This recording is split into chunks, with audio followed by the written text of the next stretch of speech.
In 2020, artists were voted as the most non-essential job in Singapore. This angered many artists who stood up for their craft. However, making a living by being an artist in Singapore has never been easy, with many articles highlighting their struggles. Can technology make a difference to this? We first interviewed Gerard, a full-time busker, to find out.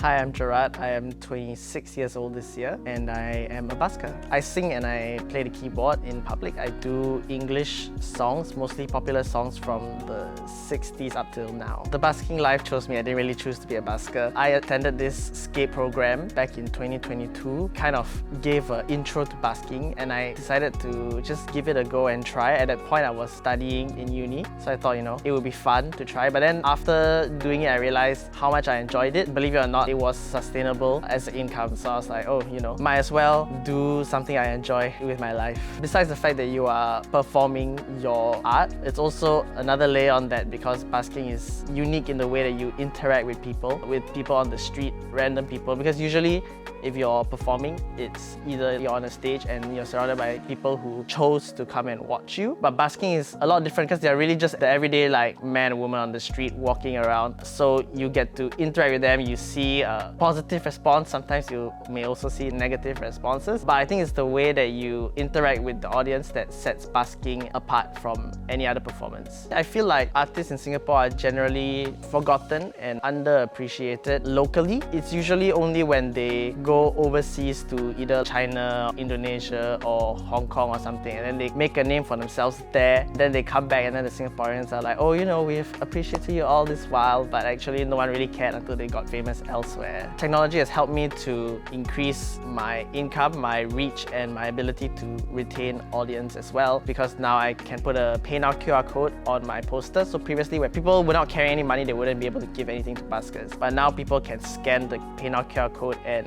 do an immediate transfer, and it also makes it a bit easier for me because then I have less cash that I need to deposit at the bank. But also through streaming as well, because now whenever I busk, I stream my busking session on TikTok, so people do give gifts and stuff through there as well. That helps to boost my income by a little bit. Every cent helps, I suppose. I have gained fans as well through TikTok live streaming, and it's at no added work for me, because all I need to do is just turn on my phone and turn on the live stream and put it on my keyboard stand while I am busking, and then people will just come in. It helps me to retain my audience. By having my socials on my poster, then they follow me. They can also DM song requests and stuff. So it means that people don't have to rely on the off chance that they walk past and I am there. They can actually plan where they want to go based on which busker they want to watch. Social media helps you to put your stuff out there where you can reach people who TikTok thinks would enjoy your music and stuff. It helps you to grow. It helps you to let people know that you exist. But to survive as an artist, I think actually technology has made it harder, because in the past you may be less well known, but when you sell one CD, in order to get the same revenue now, you would have to have someone stream your songs on Spotify several thousand times. So it means last time, even though you may have less fans, if you just sold 10 CDs, you could make more money than a bigger artist now would have even ever made off Spotify. As seen from Gerard's experience, technology can help the art scene grow in popularity, but it doesn't necessarily help them earn a living. Is it the same for Singaporean musicians? We interviewed Jian Liang, an audio engineer from Verta Collective, to find out. Hi, I'm Jian Liang. I'm a full-time audio engineer. So I produce mainly rock and metal music, so anything with your band setup, with your drums, guitar, bass, vocals, and mainly stuff like that. So I don't think Singapore artists are actually forgotten. They've just not been discovered yet. So if they were to have more opportunities to be exposed to the general public, it'll be easier for them to be discovered. I think it's quite hard for Singapore artists to make a full-time living in Singapore doing original music. It's just because our population is so small and we have way less opportunities compared to our neighboring countries. However, there are also some cases where local Singaporean artists actually blow up online and they actually can probably make quite a decent living through online streaming platforms and stuff like that. Based on the artists that I've worked with, there's only a small percentage that can actually do this as a full-time living. So the ones who actually do this for a full-time living are actually musicians who play top 40s in pubs and basically venues around Singapore. So as for original music artists, it's even lesser. So based on my personal experience, most of these artists actually don't really do original music as a full-time living. So most of them actually have a day job and they do music on the side. Just cause